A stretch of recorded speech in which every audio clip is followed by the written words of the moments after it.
Today on Locked On Red Wings, statement win as Detroit hands Boston their first regulation loss of the season.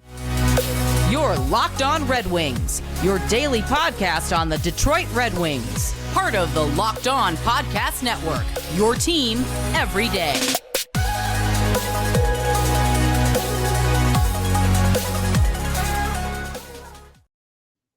To the Locked On Red Wings podcast. We are your hosts, Brian Fisher and Scotty Bentley. I'm a podcast producer for the Daily J, a WWJ News Radio podcast. Well, Scotty's a host over at Locked On Tigers, as well as a freelance journalist for the Detroit News. Today's episode, guys, I mentioned it in the intro, but we're going to break down. We're so back. We're so back, as Scotty says. We're so back. I mean, Scotty, that game against the Boston Bruins had everything I needed to see to reassure me that this team isn't just going to flush the season away after the incredible 5-game winning streak they had the last 5 games, even when you include the overtime win against the New York Islanders. That wasn't a great game until the third period, in my opinion. But this game, they came out and they played in the way I really needed to see them play and just dominated the Boston Bruins at 5-on-5, 2 power play goals. It was everything that I needed to see to reassure me that this team has a shot this season. So I was really glad to see that. But before we get to that, I got to let you guys know that today's episode is brought to you by GameTime. Download the GameTime app, create an account, and use code LOCKEDONNHL for $20 off your first purchase. Scotty, happy Monday. Victory Monday. We love to see that. Victory Monday, baby. We're so back. Like, that's really all there is to it. That's the show. Run the credits, baby. We ball. We're so back. Well, I mean, just you beat the Boston Bruins. You hand them their first regulation loss of the season, which is always so sweet. They were whining and crying at the end of that game, and the fans on Twitter were insane, like saying that the refs had it out for them. You're 9-0-1. There's no way the refs have it out for you, because if they did, you'd have seen that throughout the first 10 games of the season. They just got chippy. They got dirty at the end of the game, and the Red Wings persevered and they got the win. And it was great to see. There's so much to talk about in this game. And I'll say that I honestly do think that a big part of this game has to do with how the game started. I mean, even obviously there were 2 softies kind of in the first. There was one real softie and then just like a mad scramble and a defensive breakdown for the second one. But the Red Wings didn't start slow in this game. They brought a lot of pressure early in this one and were swarming the Boston Bruins, chasing to the corners, trying to win puck battles. It was a really even game still, but the heart was there. The effort was there from the defense and the forward lines. And we'll talk about that too. We had a mixing of the forward lines and power play units, as well as my boy Joe Veleno got some second line minutes on the wing. The lines were wild in this one. We got to talk about that for sure. Well, Christian Fischer day to day, it caused him to go 11-7, which caused a lot of mixing and matching on the forward lines. But yes, Scotty, I guess where do you want to begin with this one? Should we talk about, because it happened chronologically first. Red Wings got out to a hot start, but I think we start off chronologically with just the Husso, because this game was, not only was it a statement victory, like you said, but it was a in-game adjustment. It was a response win of something that happened at the beginning of the game. Like, how many times I guess this season, it literally hasn't happened yet. This is their first regulation loss, but like, how many times do you go down 1-0 or go down like 1 or 2 goals just in general, and then like to the Bruins, and then that's it? You know what I mean? And then they're going to play their system, and they're going to play good defense, and that's going to be all she wrote. And for the Wings to respond the way they did, I think is a massive statement. So I think starting off chronologically, Husso allowed another softie. It's very difficult to defend. I'm not sure how the puck squeaked out from under his mitt, or he just missed it. I'm not really sure. The physics still kind of baffle me behind that play. But man, like that was especially for, like you said, like the boys were buzzing off rip and did for the entire game. And to have that kind of deflating, like, wind out of the sails moment for the Wings to not have it deflate them or take the wind out of the sails, and to continue playing as hard as they did and then come back, I think is huge. So like chronologically, the Husso thing at the beginning of the game was a huge moment in this hockey game that the Wings did not allow to completely derail the rest of the hockey game. Yeah, and we're big goalie defenders here. Even when a goalie lets in a softie, we'll typically defend it and say, that wasn't a great goal, but there were other factors there were other factors that resulted in that play even happening in the first place that shouldn't have happened. For instance, the one that Husso allowed against Cizikas in the Islanders game, that was a softie, but why was a guy allowed to have a breakaway on a power play? When they're shorthanded, or the Bruins McAvoy goal last weekend, he let in a softie but why was he allowed to come unencumbered into the slot like that? It shouldn't have gotten through his pads. He had it, like you said. It kind of defies physics, and almost like out of a cartoon, the way sometimes these pucks squeak through Ville Husso. But this one was indefensible. I mean, it was just a shot from the point. He got the rebound, and somehow in the process of covering it, it got to the side of him, and he didn't even know how. Yeah. So that was a deflating moment, and I literally thought to myself, I'm like, that's it. Like, you cannot allow yourself to get down 1-0 to the Boston Bruins, especially when a goal like that, and you started off the way that you started off. Like you said, boys were buzzing, deflating goal, and then it didn't end there, right? I mean, the Poitras, I'm going to try my best on that pronunciation. The Poitras goal that they scored in the first period, I mean, that was just a bad bounce off the stanchion. It surprised everyone, just ended up on the Bruins stick. Yeah. Ben Sherratt scrambling, way overcommitted and chased out of position along the boards, leaving Justin Hall in front, who with Poitras coming down, Justin Hall was covering his man weak side of the net, and he followed that guy, then leaving Poitras all alone to just leave Ville Husso's jockstrap. I mean, those two goals back-to-back, after that point, the Bruins really took control for about 5 to 6 minutes, and I just was sitting there. I was like, oh, man, it's over. They started so strong, but the Boston Bruins are not, and they did not, going to miss on their opportunities.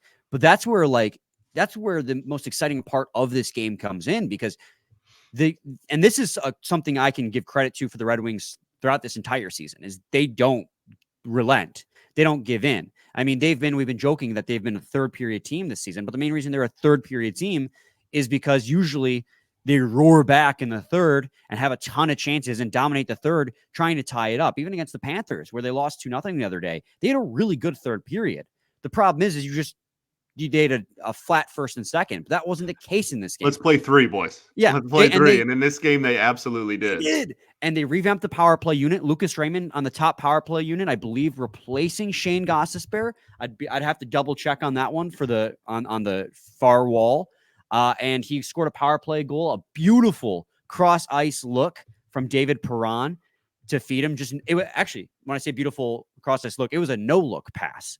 He did a great job of holding that puck along the half wall, and he drew two players to him. Everyone was watching Perron, not seeing Lucas Raymond break down the opposite wing, and they just found him. And Lucas Raymond needed that goal in a bad way. It was great to kickstart the power play and great to kickstart Lucas Raymond. And it was a first of 3 points for David Perron and much needed depth scoring in this game. So like right there, to get back to 2-1 in the first period, get yourself back into that game, get the momentum back rolling, get your power play back rolling, get your top line guys rolling, and get your depth scoring rolling all in the same goal, was just like the perfect just igniter for this team going forward. Yeah, well, this was again, like, you went up against arguably the best team in the NHL, and the entire game was just responses, right? Mm-hmm. You went down early, response. You gave up a goal in the second, response. You gave up a goal in the third, 3 goals and a win. Like, it's, you know what I mean? Like, this was a constant just responding to what a team that is, again, widely considered to be the best team in the league and had a record-setting season last year, just kept delivering punches, as they're always going to do, and you continuously responded, and it led to an absolutely fantastic victory. We still got a lot to talk about in this one. And yeah, man, that ability, you said it there, the ability the Red Wings had to respond every time the Bruins got a goal was something that, man, it's one of those games where even a day later, when we're recording this at noon on Sunday, still get fired up. I can still get fired up and then struggle to formulate sentences in a way to like coherently convey my thoughts and opinions, because everything was just so good in this game. There were defensive lapses again, and the Bruins weren't going to miss their opportunity to score. And we obviously will continue to talk about that as well. But overall, I thought they were the better team for 55 of these 60 minutes, those 5 minutes being that the 5 minutes where the Bruins scored 2 in the first period. They were great. I guess we'll take a quick break, and when we come back, we'll continue the conversation about this 5-4 victory over the Boston Bruins. Huge statement win. But first, I got to talk to you guys about GameTime. GameTime is the only ticketing app that gives you complete peace of mind with your purchase. Guys, when you buy tickets using other apps that we shall not name, you end up with just an exorbitant amount of fees. You end up trying to buy a ticket that says it's going to cost you $20. Next thing you know, it costs you $50 because there's service fees, convenience fees, not to mention taxes and all that. And it gets to be such a high price that it's ridiculous. But you don't have to worry about that with GameTime. You can see the view from your seat before you buy, so you know exactly what to expect when you arrive. All-in prices show you your total upfront, so you know you're getting a great deal without those hidden fees. You can buy tickets in seconds with just 2 taps. They're obsessed with finding ways to help you save money on tickets. GameTime has deals on tickets right up to the start of the event, and even an hour after it starts. It's the place to find last-minute seats. Find exclusive flash deals and sponsored deals on tickets for football, basketball, baseball, concerts, hockey, and so much more. You can take the guesswork out of buying tickets with GameTime. Download the GameTime app, create an account, and use code LOCKDOWNNHL for $20 off your first purchase. Terms apply. Again, create an account and redeem code LOCKDOWNNHL for $20 off. Download GameTime today. Last-minute tickets, lowest price, guaranteed. Guaranteed. Segment 2, Locked On Red Wings podcast. Scotty and I are breaking down the 5-4 regulation win over the Boston Bruins. Their first regulation loss of the season. You love to see that. Scotty, the second period, they came out and they were just, from then on, the better team in my eyes. And yeah, the Boston Bruins still managed to score 2 more goals, and we'll talk about that. But the Detroit Red Wings were just pressuring. And this is what we were talking about, which led to their success early on in the season, right? Because they brought the pressure, it causes the other team to take bad penalties. The Boston Bruins, now, when I say they had 8 penalties, or the Red Wings had 8 power plays, there were a lot of really weird penalties at the end of the game where the refs were just done with the crap and started kicking guys out and giving penalties to coaches. So I'm not really sure how, technically they had 8 power plays. I'm not really sure how accurate that is when you take into account how much of that happened with 1:35 left in the game. But that aggressiveness led to a power play, and that aggressiveness led to Jake Walman, just absolute bombshell of a one-timer. He has one of the hardest shots in the NHL, guys. I'm not sure if you realize this. Almost every single one of his slap shots is 99 plus miles an hour. And that one he had on the power play, second power play of the game to tie it at 2, was no exception.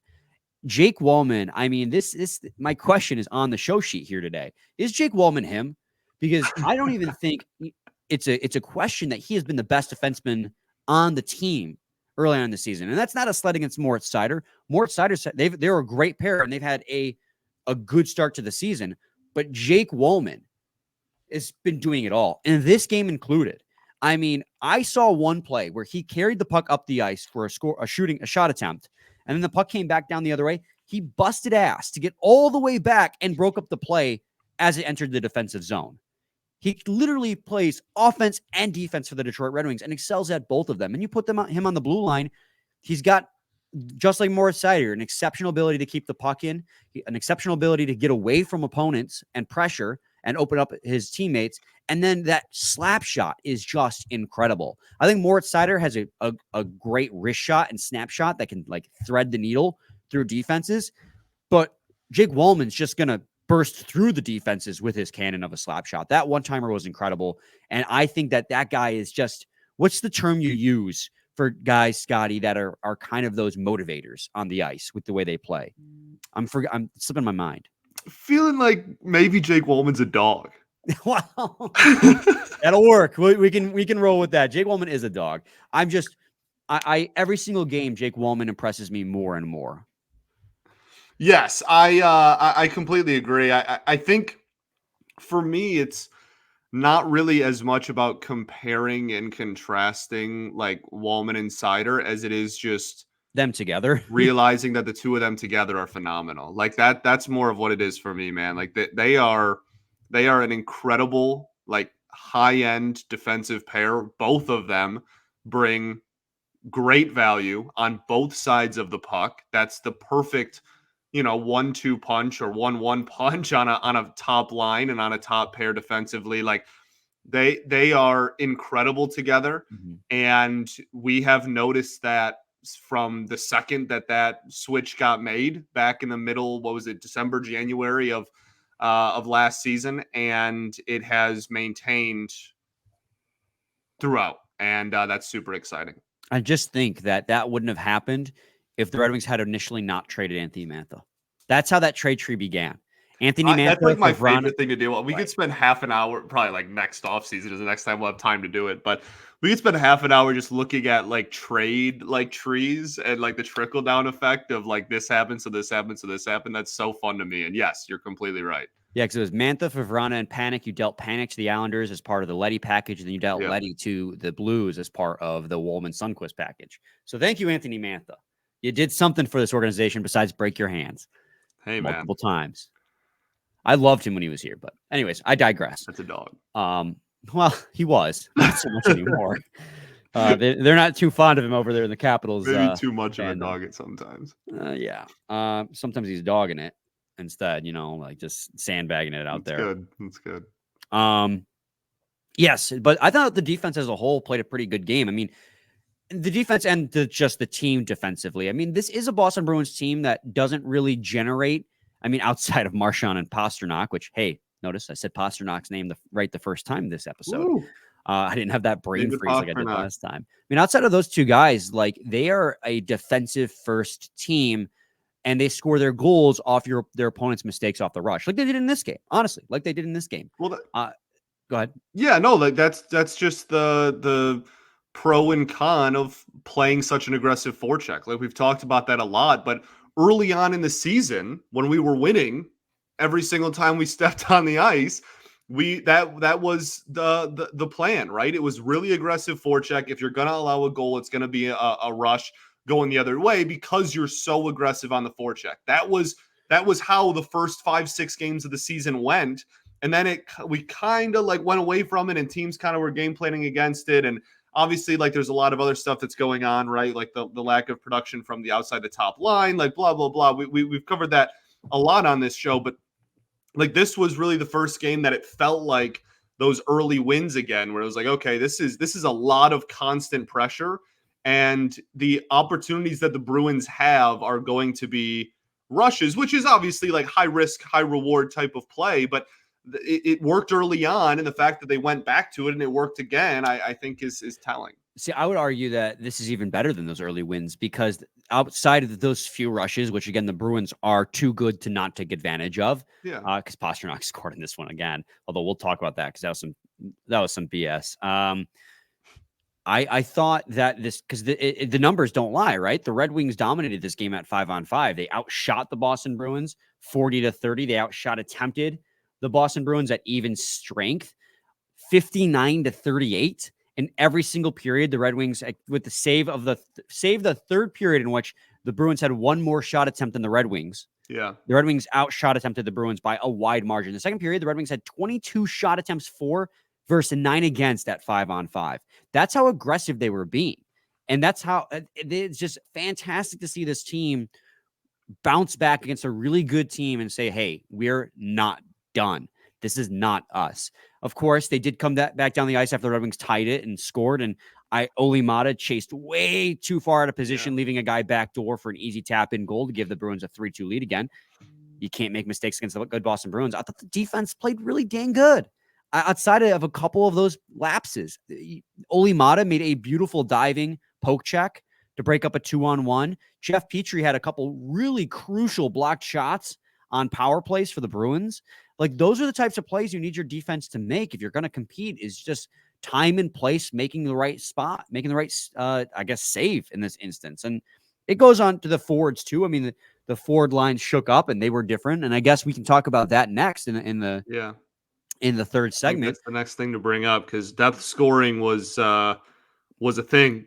Well, you got this game. You got both sides of it. You got depth scoring and you got your top lines moving. So We'll talk about that in segment 3 of Lockdown Red Wings. Make sure you stay tuned for that. Score early this NFL season with FanDuel, America's #1 sportsbook. Right now, new customers get $150 in bonus bets with any winning $5 moneyline bet. That's $150 if your team wins. If you've been thinking about joining FanDuel, there's no better time to get in on the action. The app is so easy to use. There's a wide range of betting options, including spreads, player props, over-unders, and more. So visit FanDuel.com/lockedon and kick off the NFL season. FanDuel, official partner of the NFL. Segment 3, Locked On Red Wings podcast. Scotty, yes. So we talked about how the power play units were kind of mixed up, and that was much needed, by the way. We spoke about how they had to change their scheme because other teams had figured it out. We witnessed it with the Panthers and the Bruins last week. Both those teams just knew exactly what to do to break down the Red Wings power play.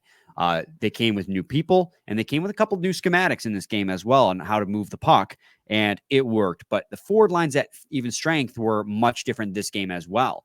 Partly out of necessity, Christian Fischer injured, and you didn't call anyone up, so you ran 11-7, but also just giving guys an opportunity that deserve it. You know, David Perron, he had 3 points in this game. David Perron was fantastic. But up until this game, he had kind of a slow start to the season.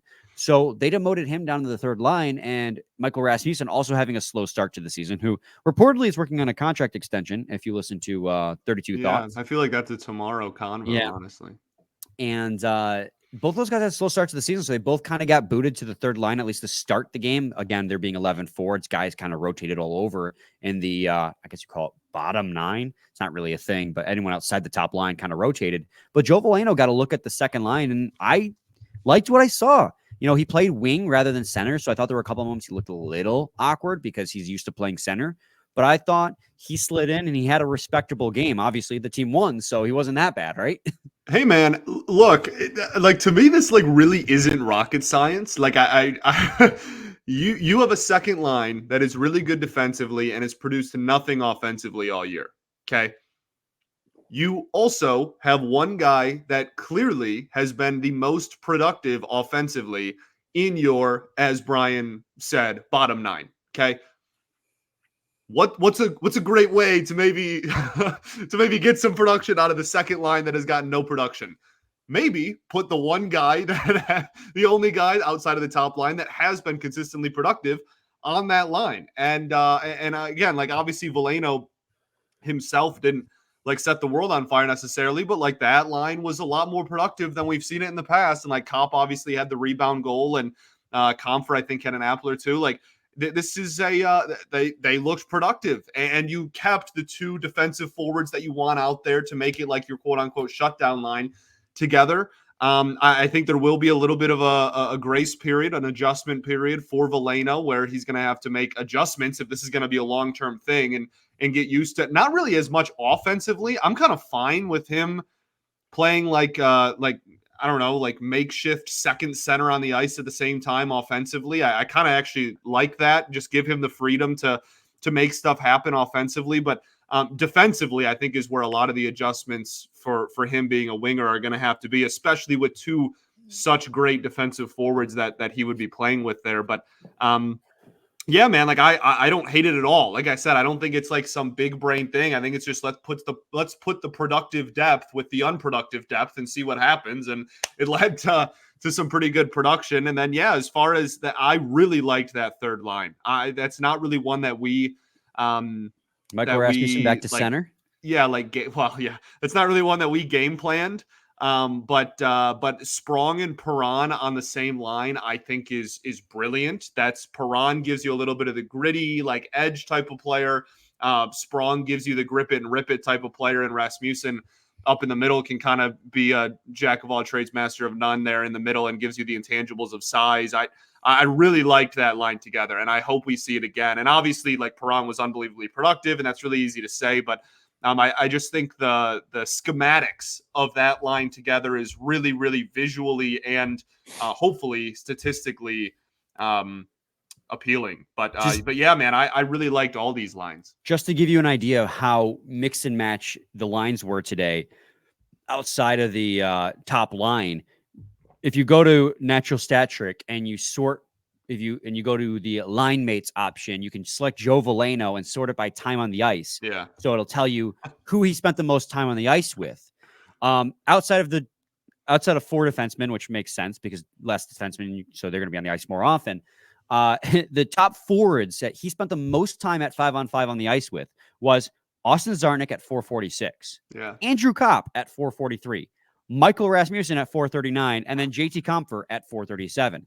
He spent like almost the same amount of time with players on all 4 lines. Well, outside of the top line. Yeah. I mean, that's just and that's a product of the 11-7 decision, right? Like, but I also think it's a product of Joe Veleno playing really well, and they're giving him more opportunities to go out there and produce. Again, if he's the most productive non-top line player you have so far this season, let's play him with other people. So that their lines can maybe be more productive. And he also got to look at top line center when Dylan Larkin took a nasty spill on the boards, I think in the second or third. He had to go down the tunnel briefly. This was before his goal, too. So, he's fine because he scored a goal. But he was centering the DeBrincat Raymond line. I thought it was a good shift. Yeah. I was like, he was just getting to the corners. He was getting behind the net. He was digging the puck out. And he's like, I'm just going to feed the guys who are the goal scorers. And that line had a couple good. That's all you got to do, brothers. So, I mean, I'm not trying to campaign for Joe Veleno top line center. I'm a little delusional, but I'm not that delusional to think that. But I just love the way he's been playing. He's really trying to earn an extension after a lackluster year last year. Agreed. This has been a very, very nice change of pace and a really big statement he's made. Whatever we are, 12 games into the season, 13. I also think we'd be remiss not to mention how good the second line. The winger on the second line kind of rotated this game, but Compher and Copp had a great game. Compher in particular was driving the Bruins nuts all game long. That's like 3 games in a row too, man, where Compher has been like someone that we've come on air after the game and been like, wow, JT Compher looked really good. That's 3 or 4 games straight. I mean, he is without a doubt, I think, earned that second center position. With how he's been playing. That's why with all the blending that's happening in lines 2 through 4, that has not changed for a reason. Yeah, Andrew Copp, JT Compher, David Perron, and Andrew Copp, respectively, were the top 3 players on hockey stat cards in this game. For those advanced analytically inclined people, JT Compher was your best player, not providing any negative impact whatsoever with a game score a little over 3. David Perron, technically second, had more positive game score, but his defense was registered as a negative, which does not surprise me with David Perron. But those 3 guys were huge. David Perron obviously had 3 points in this game. He had the game-winning goal on an accidental. It was fantastic. He went to shoot and he just whiffed on it. And it was one of those situations where everyone didn't expect him to whiff. So he just got the puck back, and now Ullmark was out of position and he just fired it underneath his pads. I say he did it on purpose. Right. So great to see David Perron finally getting the score sheet, being part of that depth scoring. Then Andrew Copp and JT Compher had a fantastic 2-on-1 give and go where Copp fed Compher across ice and he released the one-timer that went crossbar. The rebound came out and Copp buried it. So, it was just one of those games where everything was going right. And there were some frustrations early on. Like when the team was down 2-1 early on in the second, Michael Rasmussen missed another wide open net. I think somebody hit a post too, a couple of opportunities. Dylan Larkin whiffed on one in the slot. Yeah. So I really thought the team was snake bitten and it wasn't going to go their way, but things finally, the floodgates broke open and they were fantastic. But JT Compher just offensively, defensively, the guy's doing it all for the Red Wings. And we need him to get going to alleviate the pressure on the top line. And it worked in this game because that helped the top line produce. And like I said, this is 3 or 4 games in a row where we've kind of highlighted how good he's looked. And it's offensively, defensively, and it's in the faceoff circle, which I cannot express enough is like a legitimate reason as to why the Wings were interested in him. And not so much in this game though, but no, in the last 3 games, very much so. So yeah, this game, face-off circle in general was a little bit of a wash. But. Yeah, the Bruins were the better face-off team in this one. Correct. But yeah, in general, JT Compher is typically very good in the face-off circle, and he's been starting games. They've been putting his line out to start games for the opening face-off. Also, I forgot to mention this while we were talking about Jake Walman, but so the shot attempts for versus shot attempts against while Jake Walman was on the ice at 5-on-5. 22 shot attempts for the Red Wings when Jake Walman was on the ice, only 8 against. Yeah, that's great. That's just good. How good of a two-way player. And also shout out Justin Hull. Obviously less time on the ice, so less opportunity, but 14 shot attempts, 4-5 against while he was on the ice at 5-on-5.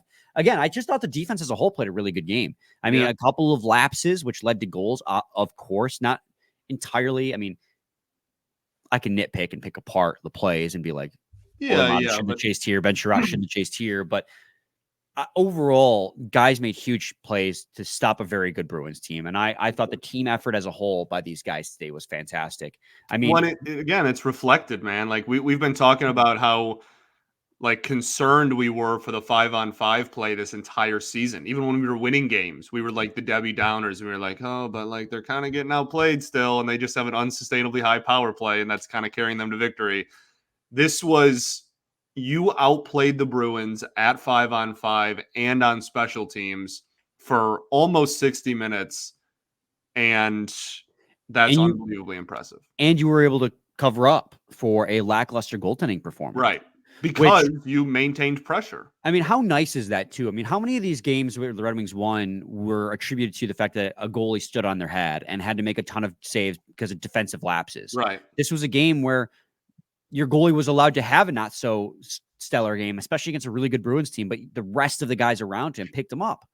And dude, if they could play, obviously it's impossible to play like this every single game, but I wish they could, because that was a great game. They wouldn't lose much. Dude, Dylan Larkin and Lucas Raymond had 5 shots on net to bring it at 5. That top line, by the way, we didn't even talk about it, but the top line looked really good as well. Oh, yeah. Yeah, it's gotten to a point now where until they give us a reason to like be worried, we're just going to kind of go into every game and assume that this top line is just going to be really effective. Like they went cold on the stat sheet for the last few games, but they were still, even when the team was, it's still constant pressure though. Like that's just hockey. That's going to happen. They get the puck in the zone. Maybe if they're not even cycling it, they're keeping the puck moving and not giving it up, and then creating a chance they would at the time just whiff on. But this time, they didn't do that. Obviously, Raymond's came on the power play, but Dylan Larkin's was just a beautiful cross-ice feed from Lucas Raymond, who then Dylan Larkin outmuscled the guy and scored short side. And that goal was huge because, one, it tied the game up early in the third period, I believe. But this team, man, that is such a reassuring win. I mean, that's what it comes down to. It's such a statement win because big time. The last 5 games was kind of the spiral of all the problems we had seen during the 5-game win streak came to a head without the incredible shooting percentage and the incredible power play covering up. It was without adjustment. I think was the biggest thing for me was it's like, okay, like we kind of saw this coming and kind of forewarned ourselves and and like listeners about like, okay, well, like water's going to find its level eventually. But this was a game where massive adjustments were made and it worked, right? Yes. Like they changed their game plan. They changed their lines. They changed their special teams. They went 11-7. Like there was a ton of adjustments that were made and it worked. And that's the most reassuring part of this whole thing. Yes, 100%. It makes me feel good. Beautiful. They got the Rangers tomorrow, and I believe we are doing a crossover with Locked On New York Rangers. We're planning on that, so stay tuned for that. We love John. He's great, so it should be a good one. Scotty, any final thoughts? We ball, baby.